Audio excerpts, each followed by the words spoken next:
Si vous n'avez jamais vu de zélotes dans l'évangile, parce que le véritable zélote, ce n'est pas notre frère Serge. Moi, je suis un premier zélote.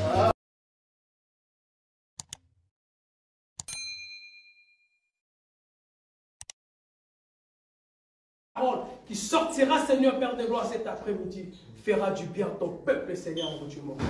En ton nom, Jésus-Christ de Nazareth, que nous avons ainsi prié. Amen. Amen. Amen, amen, amen, amen.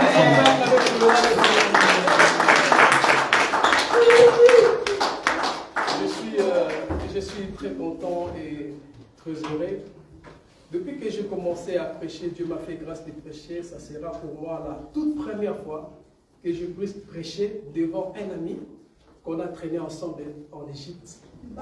Il est là parmi nous, il s'appelle Gayo, on l'appelle Papa Gayo. C'est un ami de longue date. On quittait la Belgique, on partait en France, faire des ambiances, on rentrait dans des concerts, on a fait toutes les salles de Paris, Zénith, Olympia, avec des autres amis, et j'ose croire que les autres ils vont venir parce que nous sommes dans l'arche de Noé. Amen. À le temps d'arriver. Amen.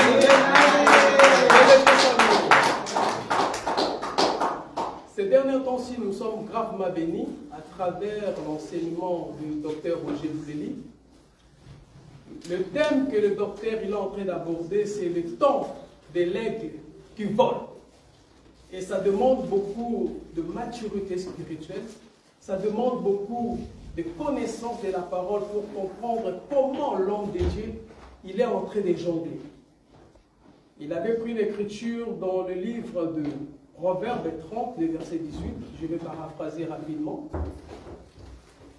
La Bible nous dit dans ces livres-là, il y a 3 choses, ou voire même 4 choses qui sont au-dessus de ma portée, que je ne puisse comprendre. La trace de l'aigle. La trace, pardon, de l'aigle qui vole. Non, c'est la trace de l'aigle qui vole dans le ciel. Et la trace du serpent sur le rocher.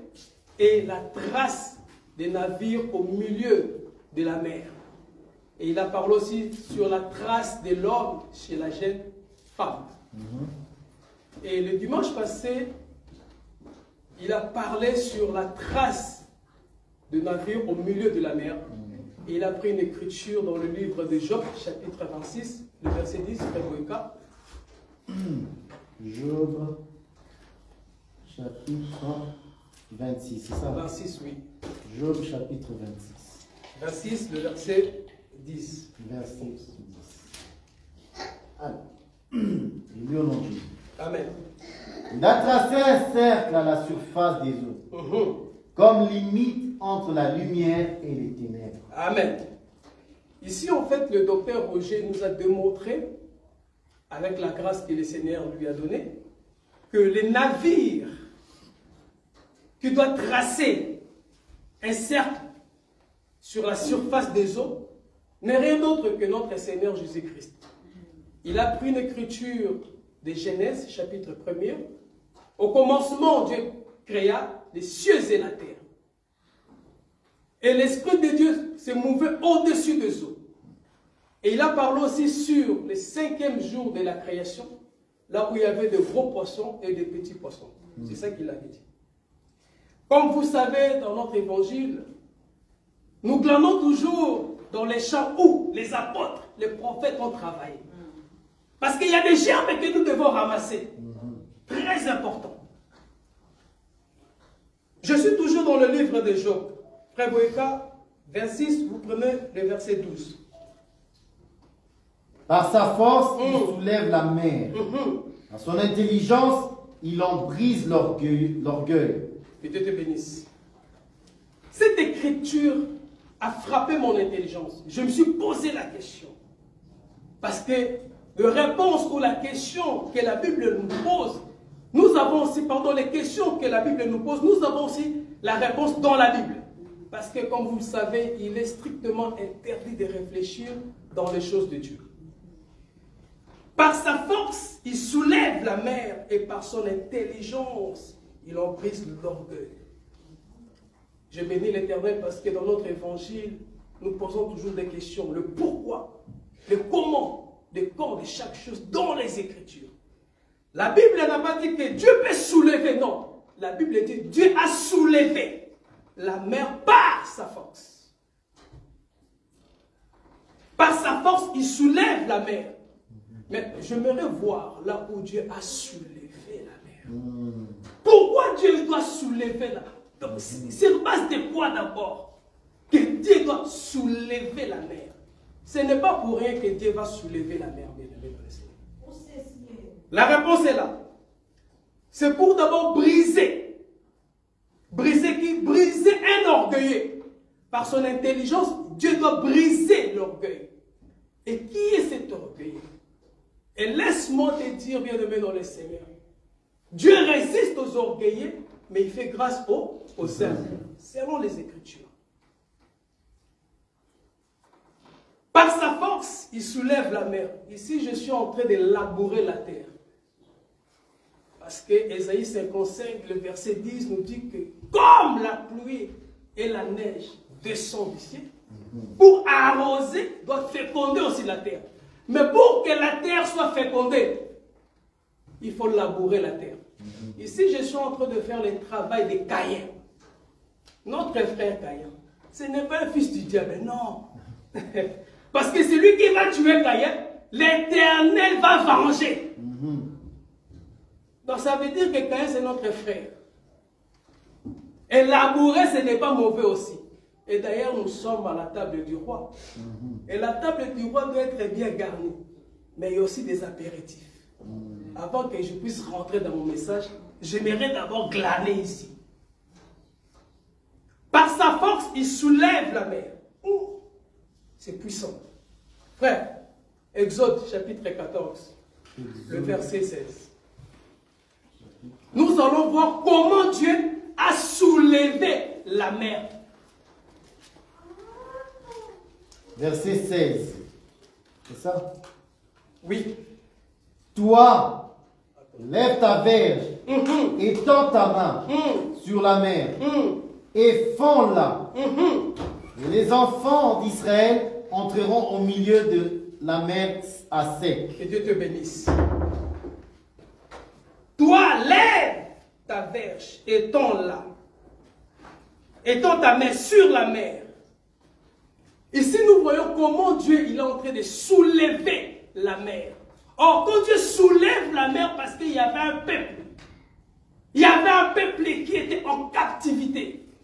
Il y avait un peuple qui était dominé par la mer. Parce que la mer, selon Apocalypse, chapitre 17, le verset 15, les eaux que tu as vues, la prostituée est assise.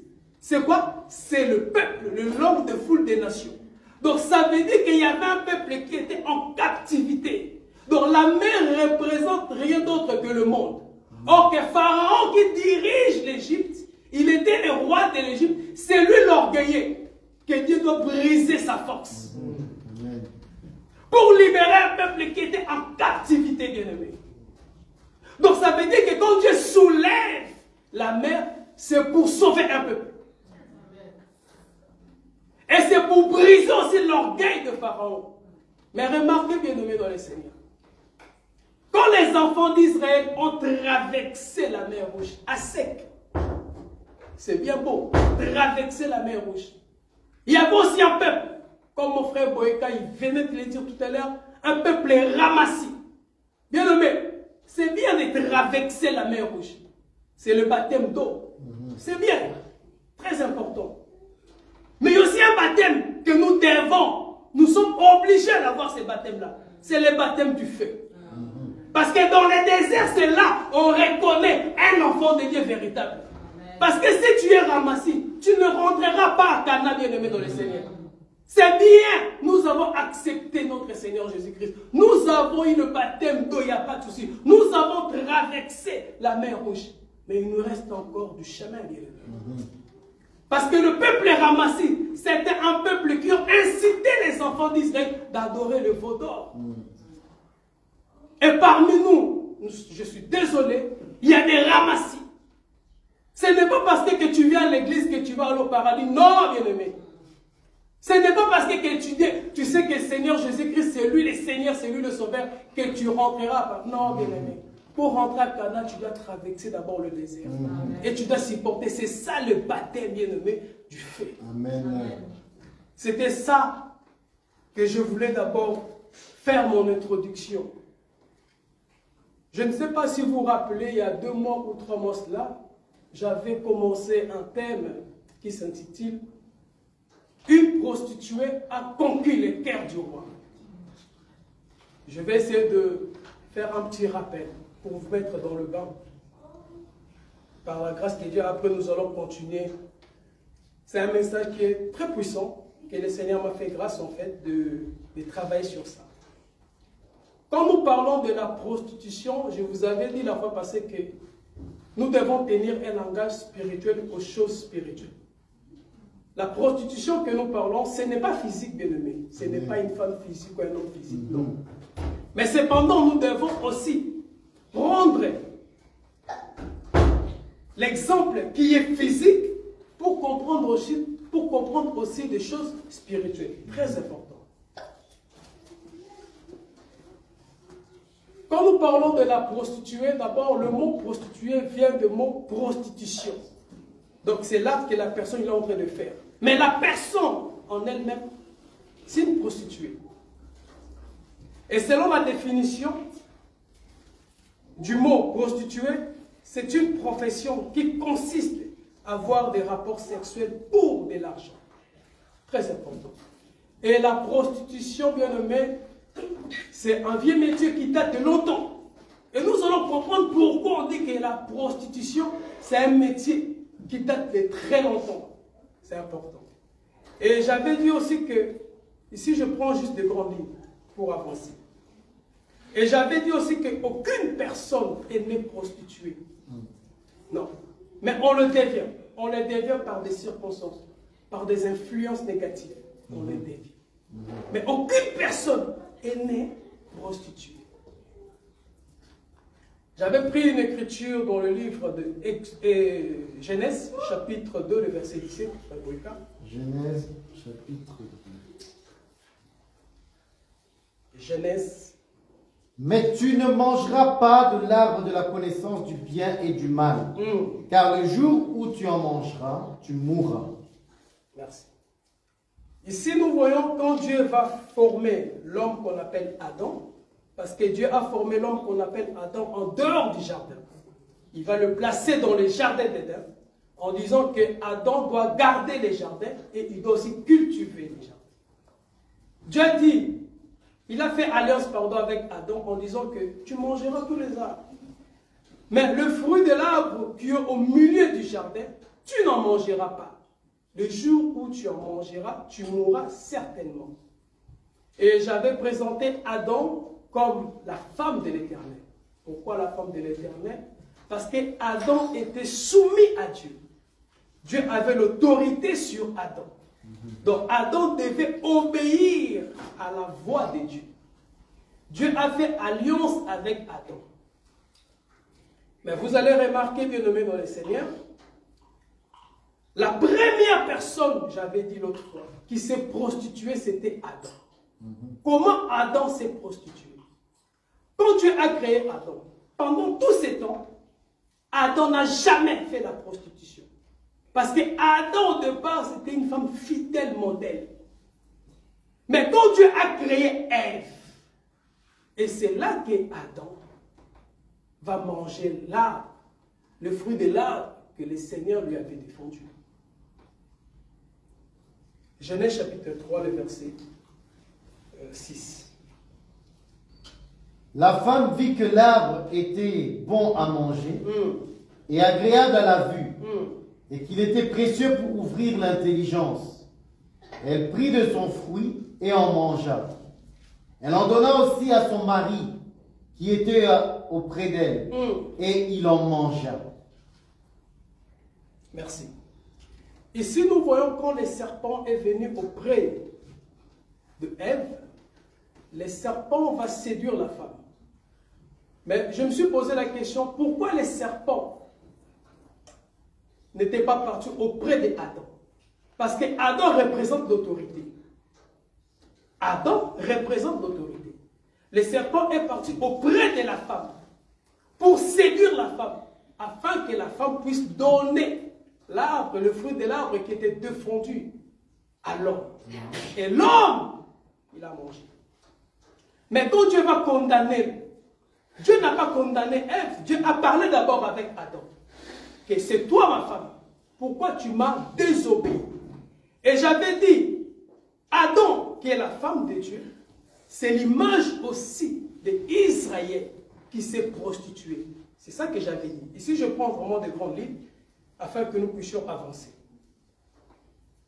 Et j'avais dit aussi, bien-aimés dans les Seigneurs, que les enfants d'Israël, quand ils sont sortis de l'Égypte, quand Dieu a fait grâce aux enfants d'Israël, les enfants d'Israël ont sorti de l'Égypte, dans le livre de Exode, frère Boïka, chapitre 19, Exode chapitre 19. Exode 19, verset. Exode chapitre 19, le premier verset, je pense. Le 3e mois, après leur sortie du pays d'Égypte, les enfants d'Israël arrivèrent ce jour-là au désert de Sinaï. Étant partis de Réphidim. Non, c'est bon. Le 3e mois, après leur sortie du pays de l'Égypte, les enfants d'Israël arrivèrent ce jour-là au désert de Sinaï. Quand Dieu a délivré le peuple d'Israël, ils arrivèrent dans le désert de Sinaï. C'est là où Dieu va parler aux enfants d'Israël. C'est là où Dieu va faire une alliance avec les enfants d'Israël. Et c'était quoi l'alliance que Dieu a fait avec les enfants d'Israël? C'est dans le verset, Exode verset 20. Dieu va dire aux enfants d'Israël, frère Boïka, verset 20. Israël, verset 20, non, chapitre 20, verset. Ouais. Non, Exode 20.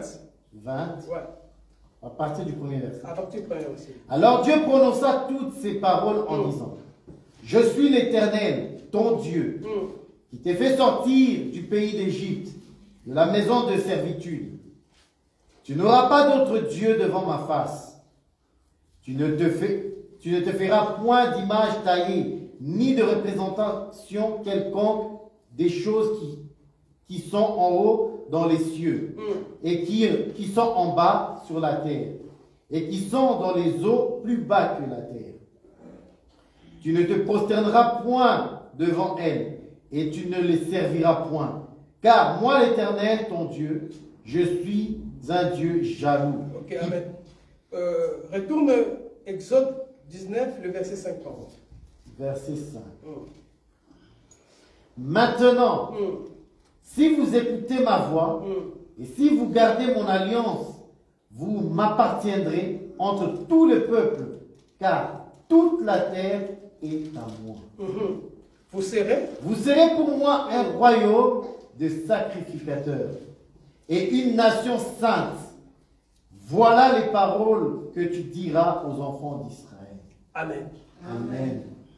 Quand l'Éternel a fait grâce aux enfants d'Israël, l'Éternel va faire l'alliance avec les enfants d'Israël. L'Éternel a prononcé des paroles très prophétiques pour faire l'alliance avec son peuple. L'Éternel a interdit les enfants d'Israël d'adorer de faux dieux. Nous le savons. Tout ce que l'Éternel a dit par rapport aux 10 commandements que l'Éternel avait donnés à Moïse. Mais cependant, d'abord, c'était une alliance qui était verbale. Il a fallu maintenant que Moïse puisse monter dans la montagne pour chercher les 10 tablettes afin de descendre pour montrer aux enfants d'Israël la loi de l'Éternel. Cette loi d'abord c'était verbal comme je viens de dire. Et dans Exode chapitre 32, nous allons pas lire le verset 1er. Les enfants d'Israël voyaient que Moïse tardait pour descendre. Ils sont partis auprès d'Aaron en disant que Aaron, fais-nous un Dieu. Parce que nous ne savons pas ce qui est devenu Moïse depuis qu'il est parti. Et Aaron va demander au peuple d'Israël de ramener tout ce qui est bijoux pour faire un Dieu. Et le Dieu là, c'est le veau d'or. Et nous savons dans la révélation, bien-aimée, le veau d'or n'est rien d'autre que notre Seigneur Jésus-Christ. Parce que le veau, c'est un serviteur. Et l'or, c'est la royauté. Donc le Dieu que vous voulez que moi, que je puisse faire pour vous, il va d'abord vous servir parce qu'il sera d'abord un serviteur. Mais en lui, il y a la royauté. Jésus-Christ est venu comme serviteur, mais en lui, il avait la royauté. Ça, c'est dans la révélation. Mais ici, je suis dans la doctrine, bien-aimé. Quand Aaron a fait le veau d'or, les enfants d'Israël ont commencé à adorer le veau d'or. Prophétiquement parlant, les enfants d'Israël se sont prostitués. Parce que l'Éternel avait dit, vous ne devez pas adorer un autre Dieu, un Dieu taillé. Non, en dehors de moi, il n'y a pas un autre Dieu. Parce que je suis un Dieu jaloux. Les enfants d'Israël se sont prostitués. C'est vrai que noir sur blanc, nous ne le voyons pas. Mais nous allons le voir tout doucement. Je ne suis pas pressé. Comme j'aime toujours dire que quand nous mangeons l'agneau, nous ne mangeons pas l'agneau à la hâte. Non, nous ne sommes pas du temps du matin, mais nous sommes dans les temps du soir. Donc quand nous mangeons l'agneau avec tranquillité, donc je ne suis pas pressé, bien-aimé. Je ne veux pas courir. Amen. Amen. Donc les enfants d'Israël se sont prostitués spirituellement parlant. Alors, j'avais parlé aussi sur la Rahab, la prostituée. Je fais juste un petit rappel et c'est là que je vais continuer mon message. Rahab, la prostituée qui habitait à Jéricho. Et mes collègues qui sont ici avec moi, parce que nous avons eu cette grâce de comprendre les champs sématiques. Donc, il faut être de notre pour comprendre cela. Les écoles des phobies, nous, les biblistes. Donc, j'aimerais d'abord exploiter Jéricho. La fois passée, j'avais dit Jéricho qui était barricadé, que personne ne pouvait rentrer et personne ne pouvait sortir. Mais il y avait une prostituée dans cette villa de Jéricho. Cette prostituée a réussi les 2 espions que Josué avait envoyés. C'est ça que j'avais dit. Donc, pour être fort, bien-aimé, pour être fort, tu dois être en face de quelqu'un qui est fort pour montrer ta force. Donc, ça veut dire que les 2 espions-là, qui sont rentrés à Jéricho, parce que Jéricho, c'était une ville qui était barricadée, il y avait des contrôles. Tu ne peux pas rentrer. Comment? Tu ne peux pas. Et j'avais dit aussi, le véritable espion n'est rien d'autre que notre Seigneur Jésus-Christ. Ici, Rahab, la prostituée, j'avais dit que c'est l'image de l'Église. Aujourd'hui, bien-aimés dans le Seigneur, spirituellement parlant, nous sommes à Jéricho. Pourquoi? Frère, 1 Jean chapitre 5, le verset 19. 1 Jean chapitre 5. Ouais. Verset 19. Nous savons que nous sommes de Dieu et que le monde entier est sous la puissance du malin. Nous savons que nous sommes de Dieu et le monde entier est sous la puissance du malin. Or que dans Jéricho, les rois qui régnaient, cet roi-là, je le représente comme les diables, qui ont emprisonné la vie des gens. Que les gens, ils n'avaient pas la liberté. Tu ne peux pas sortir, tu ne peux pas rentrer. Et aujourd'hui, bien-aimés dans le Seigneur, spirituellement parlant, nous sommes dans Jéricho. Les diables contrôlent tout. L'ennemi contrôle tout. Les médias, la nourriture, tout ce que nous faisons, l'ennemi contrôle cela, bien-aimés dans le Seigneur. Mais dans ces villes-là, il y avait une femme, Rahab la prostituée. Et j'aimerais te dire que c'est moi, Rahab la prostituée. Amen. Et bien aimé dans le Seigneur, pour que les deux espions, pour rentrer dans Jéricho, ils devaient avoir de vraies informations. Or, nous disons que le véritable espion n'est rien d'autre que notre Seigneur Jésus-Christ, qui est venu explorer la terre. Quand Jésus est venu, de 0 à 30 ans, c'était un observateur. Il a commencé à explorer la terre pendant 3 ans seulement. C'est là où il va rencontrer des gens de mauvaise vie. Bien aimé, vas-y. Je commence maintenant. Luc chapitre 15, le premier verset. Luc chapitre 15. On va aller ensemble. Tous les publicains et les gens de mauvaise vie Amen. s'approchaient de Jésus pour l'entendre. Et le pharisien et les scribes murmuraient en disant... Donc c'est bon mon frère. Ah. Tous les publicains, les gens de mauvaise vie. Mais vas-y, prends Matthieu d'abord. Matthieu parle de table là. Matthieu 9, 10. Matthieu 9. Vas-y. Il dit ceci. Matthieu 9. Comme Jésus était à table dans la maison, voici beaucoup de publicains et des gens de mauvaise vie vinrent se mettre à table avec lui et avec ses disciples. Les gens de mauvaise vie virent se mettre à table avec lui et avec ses disciples. Donc je disais que le véritable espion n'est rien d'autre que notre Seigneur Jésus-Christ qui doit rencontrer les gens de mauvaise vie. Mais quand les deux espions sont rentrés à Jéricho, je me suis posé la question. Comment ça se fait que les deux espions sont retrouvés dans la maison de Rahab, la prostituée? La réponse, ça se trouve dans la Bible.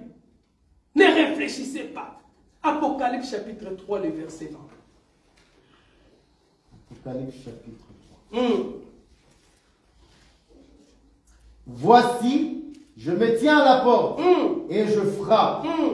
Si quelqu'un entend ma voix et ouvre la porte, j'entrerai chez lui et je souperai avec lui et lui avec moi. Que le Seigneur te bénisse. Amen. Je me tiens à la porte et je frappe. Si quelqu'un entend ma voix et ouvre, il y a d'abord attendre et ouvrir. Mais pour attendre d'abord, il faut d'abord que le Seigneur puisse parler. Amen. Donc en réalité, les deux espions qui sont rentrés à Jéricho, pourquoi ces deux espions sont retrouvés dans la maison de Rahab, la prostituée? Parce qu'il n'y a aucune personne qui avait ouvert la porte pour que les deux espions puissent rentrer. Il y avait que Rahab, la prostituée, qui a compris la voix de l'époux, qui devait ouvrir sa porte. Attendre, c'est quoi? Et ouvrir, c'est quoi, bien-aimé? Nous attendons la parole de Dieu. Nous écoutons la voix de l'époux. Est-ce que notre cœur est disponible pour nous? Est disposé à recevoir la parole de Dieu? Attendre, c'est bien. Écouter la parole de Dieu, c'est bien. Mais est-ce que ton cœur est disponible, est disposé pour obéir à la voix de l'Éternel? Beaucoup de gens entendent, mais leurs cœurs sont loin de Dieu. C'est pour cela l'Éternel dit, vous m'adorez seulement par vos lèvres, votre cœur sont loin de moi. Parce que votre cœur n'est pas disposé. Venir à l'ensemble tous les jours, écouter la révélation de la parole, c'est bien. Et d'ailleurs, l'ennemi aime s'écouter la révélation. Mais pour disposer son cœur, bien-aimé, c'est difficile. Donc la seule personne qui a accepté d'ouvrir son cœur, c'est Rahab la prostituée, n'est rien d'autre que l'Église. C'est moi et toi. Amen. Parce que Jésus-Christ, il doit d'abord retourner auprès de Josué. Parce que Josué ici, c'est le Père, hein? C'est l'éternité. Parce qu'il va revenir encore.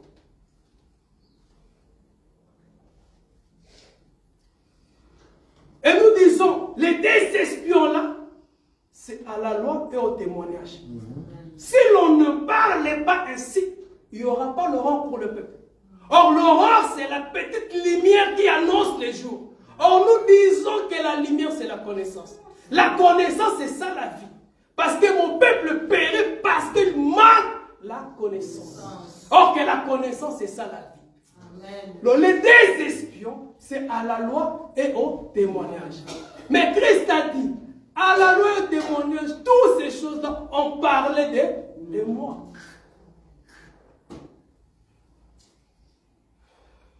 Bien-aimé dans le Seigneur, écoute maintenant ce que Hébreu va nous dire. Quelque chose de très important. Hébreux chapitre 11, le verset 31. Hébreux chapitre 11, verset 31. Alors.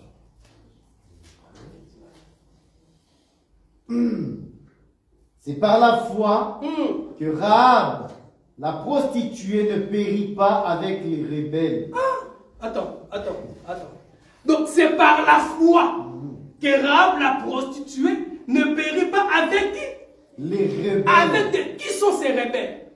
Donc vous imaginez une femme qui travaille à la gare du Nord ici, ou un homme qui traîne ici à Isère, parce qu'il y a des hommes aussi qui font la prostitution, ici à Isère.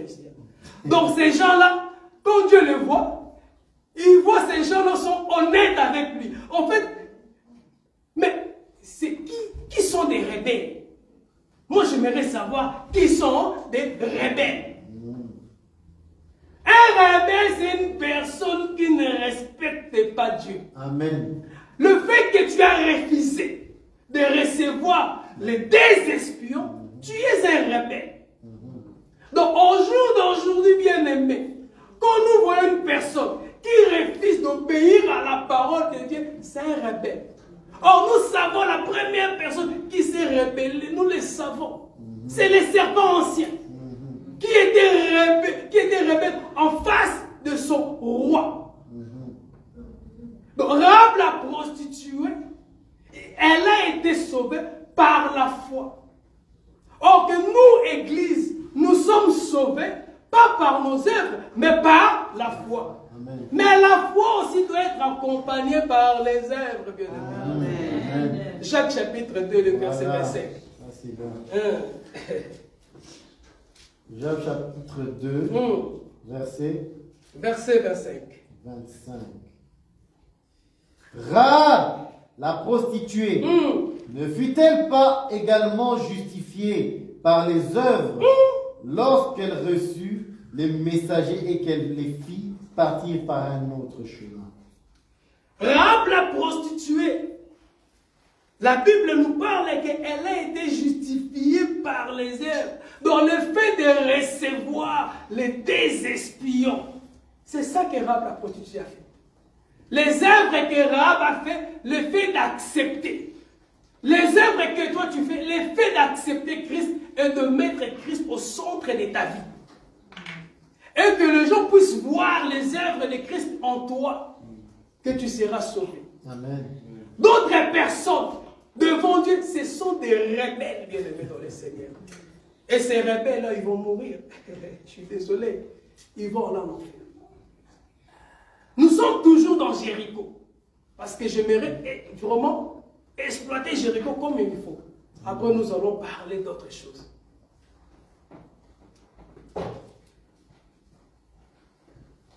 Quand les deux gens sont arrivés auprès de la femme, la prostituée Rahab, ils sont restés là-bas, je pense, un jour ou 2 jours. La Bible n'a pas mentionné. Ok. Rahab, la prostituée, a eu la bonté de recevoir les 2 espions.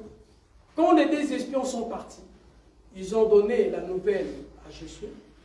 Comment le pays s'était. Et maintenant, Josué et les enfants d'Israël vont envahir la ville de Jéricho.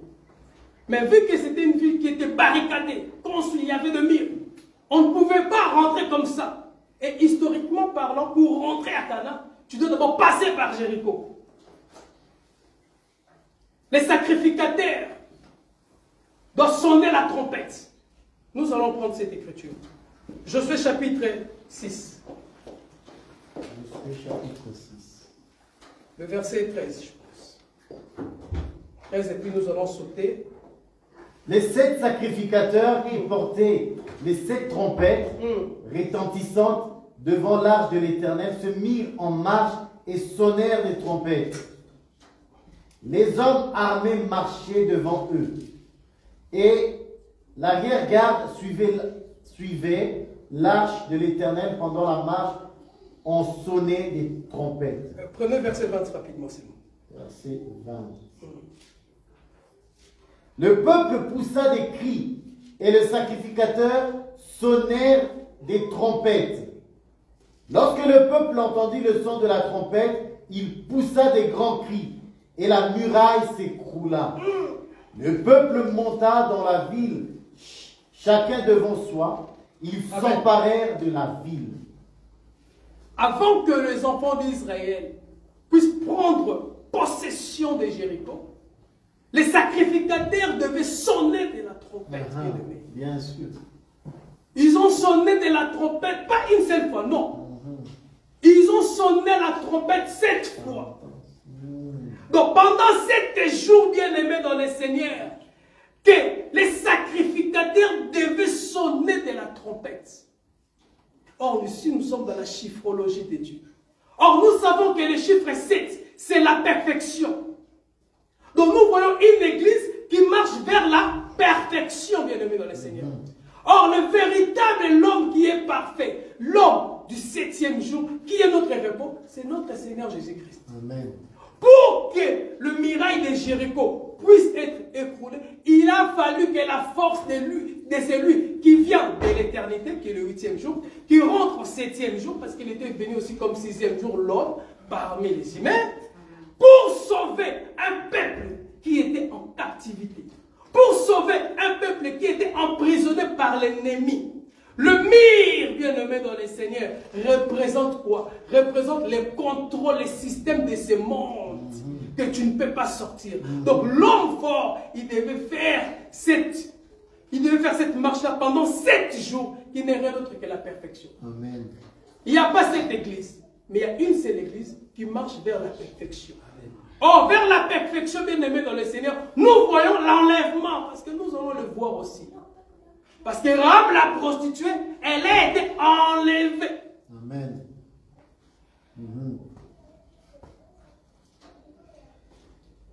Nous sommes toujours dans le livre de Josué. Chapitre 6, toujours. Le verset 22. Verset 22.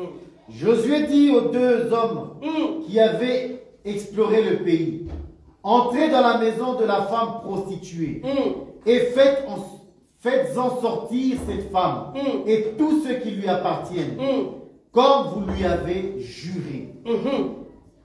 Les jeunes gens, les espions, entrèrent et firent sortir Rahab, son père, sa mère, ses frères et tous ceux qui lui appartiennent. Ils firent sortir tous les gens de sa famille et ils les déposèrent hors du camp d'Israël. Hors du camp d'Israël. Quand les 2 espions sont arrivés, quand le mur de Jéricho a été écoulé, les 2 espions vont aller chez la prostituée.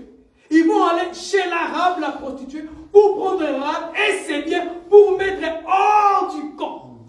Or, quand nous disons hors du camp, je vois Hébreu 13:13. C'est ça. Christ est notre obro, que nous devons le suivre hors du camp. Or, que hors du camp, c'est ça l'enlèvement. Parce qu'après, il y aura la désolation dans le monde. Il faut que l'église d'abord puisse monter pour qu'il y ait la désolation. Parce que nous sommes la femme du roi. Nous ne pouvons pas voir la colère de notre mari. Il faut d'abord que notre mari nous sécurise. Les mouvements que les 2 espions ont fait, de prendre Rahab la prostituée, de mettre hors du camp, c'est ça l'enlèvement. Pourquoi l'enlèvement? Parce que Rahab la prostituée a respecté. Amen. Parce qu'il y avait toujours, dans la chose de Dieu, il y a toujours de mais. Rahab la prostituée, elle a respecté tout ce que les 2 espions ont dit. Nous allons voir comment Rahab la prostituée, elle est devenue fidèle. Josué 2. Josué 2. Voilà. On est Enfin, toujours chez Josué. Versets 12 à 14. Oh. Et maintenant, je vous prie, jurez-moi par l'Éternel que vous aurez pour la maison de mon Père la même bonté que j'ai eue pour vous. Donnez-moi l'assurance que vous laisserez vivre mon Père, ma mère, mes frères, mes sœurs et tous ceux qui leur appartiennent. et que vous nous sauverez de la mort. Écoutez maintenant la réponse des Ces hommes lui répondirent, nous sommes prêts à mourir pour vous. Attends. Nous sommes quoi? Nous sommes prêts à mourir. Oh, il y a quelqu'un qui était mort pour nous. Lui, il n'était pas prêt, mais il était mort pour nous. C'est notre Seigneur Jésus-Christ de Nazareth. Voilà. Rabe la prostituée. Vas-y, continue mon frère. Ces hommes lui répondirent, nous sommes prêts à mourir pour vous. Si vous ne divulguez pas... Si vous quoi? Ne divulguez pas. Si vous ne divulguez pas ce qui nous concerne. Et quand l'Éternel nous donnera le pays, nous agirons vers toi avec bonté et fidélité. Ok, 17. Ces hommes lui dirent, voici de quelle manière nous serons quittes du serment que tu nous as fait faire. À notre entrée dans le pays, attache ce cordon de fil cramoisi à la fenêtre par lequel tu nous fais descendre. Et recueille auprès de toi, dans la maison de ton père, ta mère, tes frères et toute la famille de ton père. Ok, attends. Il y a une écriture, je cherche là où les deux espions ont dit que tu dois rester dans la maison. Cette écriture-là que je 19. cherche. Si quelqu'un sort de la porte de la maison pour aller dehors, son sang retombera sur sa tête. Amen. Ici, Rahab la prostituée va poser des questions aux deux espions. Ça va se passer comment pour que je sois sauvé, moi et ma famille? Parce que si tu crois en Jésus-Christ, tu seras sauvé, toi et ta famille. La famille là-bas, ce n'est pas la famille physique, oh, non. C'est la famille spirituelle, bien aimé. Pour être sauvé, il faut que Dieu puisse t'appeler. Amen. Rahab la prostituée a posé la question des espions. Ça va se passer comment? Quand vous allez venir. Et les deux espions ont commencé d'abord à parler sur le fil de cramoisi. Or, nous savons que le fil de cramoisi qui représente les sangs. Et que tu vas attacher ça à la fenêtre, pas à la porte. Parce que le chemin qui mène à la vie éternelle doit être étroite, petit. Parce que celui qui mène à la perdition, c'est grand espacé. C'est la porte maintenant. Toi, tu dois mettre ça à la fenêtre. Et tu ne devais pas sortir de la maison. Rahab la prostituée, tu dois rester à la maison. Cette écriture, si tu lis ça en français, bien aimé, tu ne comprends rien. C'est quoi rester à la maison de ne pas aller dehors? Voilà. C'est rester dans la sainte doctrine et manifester le caractère céleste de Dieu. Parce que la maison à laquelle les deux espions parlaient n'est rien d'autre que le corps du Christ. Le corps mystérieux. Si tu sors dans ce corps mystérieux, bien-aimé, tu es un homme mort, tu es une femme morte, bien-aimé dans le Seigneur. Rahab la prostituée a respecté de rester à la maison. Beaucoup de gens bien-aimés, au jour d'aujourd'hui, tu viens à l'assemblée, mais en réalité, tu n'es pas dans le corps du Christ. Il y a beaucoup de gens qui font partie de communautés chrétiennes, mais dans le corps du Christ, Dieu ne connaît pas. D'ailleurs, je ne vous ai jamais connu. Il y a une différence entre je ne vous connais pas et je ne vous ai jamais connu. Je ne vous connais pas, ça c'est la vierge. Pendant ces temps-là, tu ne marchais pas bien, je te connais pas. Mais je ne t'ai jamais connu. Donc ça veut dire quoi? Même quand tu prêchais, je ne t'ai jamais connu. Parce que ton nom, ça ne se trouve pas dans le livre de vie. Tu n'es pas dans ma maison. Parce que un jour, Jésus va dire une parabole. Qu'il a fait une fête, il a invité des gens qui ne sont pas venus. Mais il est parti au carrefour pour prendre tous les gens qui étaient là. Ils sont venus. Mais il y avait une personne qui n'avait pas l'habit de noces. Donc cette personne-là, il n'était pas le bienvenu dans la maison. Parce que dans la maison, il y a aussi des tenues qui sont exigées, bien aimés. Il faut avoir un caractère du ciel. Il faut avoir un langage du ciel pour être dans la maison. Et nous connaissons les gens de la maison. Parce que nous connaissons l'arbre par ses fruits. C'est par ses fruits, bien aimés. N'allons pas loin. Même quand il dit Yakabolo Shekebere, non, bien aimé, nous voulons voir les œuvres. Rahab la prostituée, on a vu ses œuvres. ville et des espions. Elle était fidèle, elle est restée à la maison. Est-ce que vous pensez vraiment sincèrement, entre nous, l'incendie que nous avons au jour d'aujourd'hui, dans nos maisons, il y a tout, les toilettes, il y a tout. À l'époque, il n'y avait pas ça. Donc ça veut dire que Rahab, la prostituée, comme elle était là, elle ne mangeait plus. Elle n'allait plus se baigner. Elle partait puis au marché pour faire les achats. Non. De ne pas sortir de la maison, ça veut dire c'est de rester fidèle dans la parole de Dieu.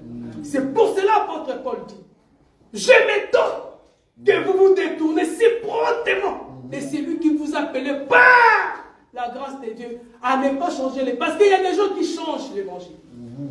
Je m'étonne que vous vous détournez si promptement celui qui vous a appelé pour passer un autre évangile. Il n'y a pas un autre évangile, mais il y a des gens qui troublent l'évangile de Christ. Il y a des gens comme le peuple Ramassi qui troublent l'évangile, bien-aimés dans les Seigneurs. Nous devons rester à la maison. Par exemple, la prostituée, elle a respecté la parole. Elle est restée à la maison. Et quand les déjeunes sont venus, c'était l'enlèvement de l'Église. Amen, amen, amen, amen, amen. Mais il y avait aussi quelque chose qui était très prophétique, bien-aimés. Parce que rester à la maison, même si Rahab la prostituée était morte avant que les deux jeux puissent venir, laisse-moi te dire qu'elle allait être ressuscitée. Même si les deux juins ont l'air arrivés à Jéricho, que Rahab la prostituée était morte, elle allait ressusciter. Et la Bible me dit noir sur blanc. Prenez mon frère. 1 Thessaloniciens, chapitre 4, le verset 16. Amen. Voilà. Et je me rassurer une personne. 1 Thessaloniciens, chapitre 4, 1. verset 16. 16. 16 à 17, mon frère. Car le Seigneur lui-même a un signal donné à la voix d'un archange et au son de la trompette de Dieu descendra du ciel. Et les morts en Christ ressusciteront premièrement. Ensuite, nous les vivants, qui serons restés, nous serons tous ensemble enlevés avec eux sur des nuées à la rencontre du Seigneur dans les airs, et ainsi nous serons tous, toujours avec le Seigneur. Amen. Bien-aimé, c'est vrai que l'Église, nous attendons que notre époux puisse venir, afin que nous puissions être enlevés. Mais ça peut arriver qu'un chrétien puisse mourir. Un chrétien puisse mourir aujourd'hui. Parce qu'il y a des chrétiens qui ont des 120 ans. Il n'a pas envie de vivre encore. Et j'aimerais rassurer une personne. C'est vrai que nous avons perdu de proches. Mais si ces gens-là, bien aimés, ils ont respecté les enseignements des espions, quand le Seigneur viendra, au son de la trompette, les morts en Christ ressusciteront, bien-aimés. Et nous, les vivants, nous serons changés dans un clin d'œil. C'est pour cela, bien-aimé, toi qui as perdu une personne importante, ne te tracasse pas. Parce que Salomon, dans le livre d'Ecclésiaste, je pense, chapitre 4, le verset 2, nous allons pas le lire rapidement, il a dit, j'ai trouvé des morts qui sont morts heureux plus que les vivants. Salomon, comment toi, tu arrives à voir des gens qui sont morts, qui sont plus heureux que les gens qui sont vivants? Donc ces gens-là, ils étaient morts en Christ et Jésus. Ils sont dans les lieux de repos. Ils se reposent, ils sont tellement heureux. C'est pour cela que Jésus-Christ a dit, laissez les morts enterrer les morts. Il y a des gens qui sont morts physiquement, tu dois enterrer une personne qui est morte. Là, il y a des gens qui sont morts physiquement, et il y a aussi des gens qui sont morts spirituellement. Donc les gens qui sont morts spirituellement doivent enterrer les gens qui sont morts physiquement. C'est pour ça qu'il avait dit non. Que suis-moi. Non, je dois d'abord aller enterrer moi. Non, suis-moi.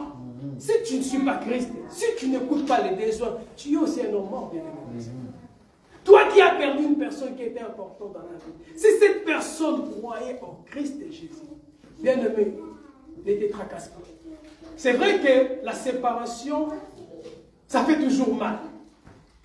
Et quand tu perds une personne, ça nous laisse toujours ce sentiment hébété qui dépasse notre intelligence, notre sagesse, humainement parlant.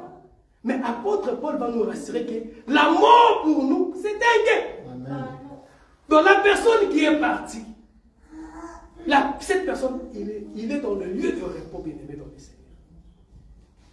Il y avait, il n'y a pas longtemps, un homme de Dieu au Congo qui est mort. C'est vrai que ça m'a fait mal parce que je l'aimais bien. Je l'ai côtoyé 2 ou 3 fois seulement. Il s'appelle le frère d'Amamouda. Pour la première fois, je l'ai vu, c'était à Dordrecht, en Hollande. Il y a très longtemps, c'était en 2002 ou 2001, si je ne me trompe pas. Tout jeune, tout ça. Il parlait, tout ça. Après, quand il s'est converti, j'étais vraiment dans la joie parce que je connais sa famille aussi. Mais quand il est mort, ça m'a fait très mal. Mais j'ai senti dans mon esprit. J'ai entendu la voix, mais pourquoi tu es triste? Il est retourné à la maison. Il a fait son travail. Amen, amen, amen. Et ça m'a apaisé. La mort, c'est inévitable. C'est tout un vêtement que beaucoup nous allons porter si le Seigneur ne vient pas encore. Mais le problème, tu vas aller où, bien-aimé? Si tu ne reçois pas les 2 esprits, bien-aimé, tu vas aller où? Mais ce que j'aime, bien-aimé, quand les enfants d'Israël sont rentrés à Jéricho, Josué va prononcer des paroles très prophétiques. Dans le verset 26. Du chapitre 6. Chapitre 6, le verset 26. Ce fut alors que Josué jura en disant, maudit soit devant l'Éternel l'homme qui se lèvera pour rebâtir cette ville de Jéricho. Il en jettera les fondements au prix de son premier-né. Que Dieu te bénisse, mon frère. Maudit soit devant l'Éternel l'homme qui se lèvera pour rebâtir la ville de Jéricho. Pourquoi cette personne doit être maudite? Parce qu'en réalité, le fait que le Seigneur a fait tomber les écailles qui t'empêchaient de connaître ton identité, le fait que le Seigneur a déraciné une malédiction qui était liée dans ta famille, le fait que tu as cru maintenant en Seigneur Jésus-Christ de Nazareth, la personne qui va combattre ta vie de prière, la personne qui va combattre tes projets, la personne qui va combattre tes enfants, cette personne est maudite. Parce qu'en réalité, cette personne ne te combat pas, mais il combat la personne qui est en toi. Apôtre Paul a dit, ce n'est pas moi qui vis, mais c'est Christ qui vit en moi. Donc quand tu me combats, tu ne me combats pas. Tu combats celui qui est à moi. Alors tu es maudit. Apôtre Paul a dit dans le livre de Romains, maudissez pas, mais bénissez. Un enfant de Dieu ne peut pas maudire, mais nous bénissons. Mais quand est-ce que cette personne est maudite? Parce que cette personne veut te combattre. Et pourtant, le mur de Jéricho a été écroulé. Pourquoi tu veux rebâtir encore le mur? Pour mettre qui en prison? Nous avons reçu un esprit nous sommes libres en Christ Jésus. Le Seigneur nous a délivrés. Nous ne sommes plus liés. Nous ne sommes plus condamnés. Parce que le Seigneur a déraciné toutes ces choses qui nous condamnaient. Nous sommes libres. Raison pour laquelle la personne qui va toucher à tout ce que le Seigneur t'a donné, cette personne sera maudite. Il s'est maudit lui-même.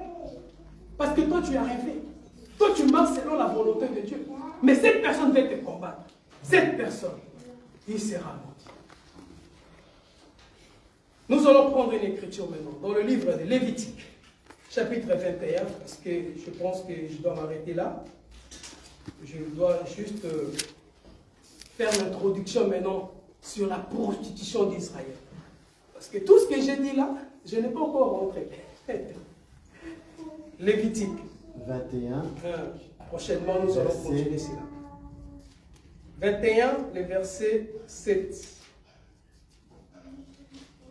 Ils ne prendront point une femme prostituée déshonorée. Ils ne prendront point une femme répudiée par son mari, car ils sont saints pour leur Dieu. Tu regarderas un sacrificateur comme saint, car il offre l'aliment de ton Dieu.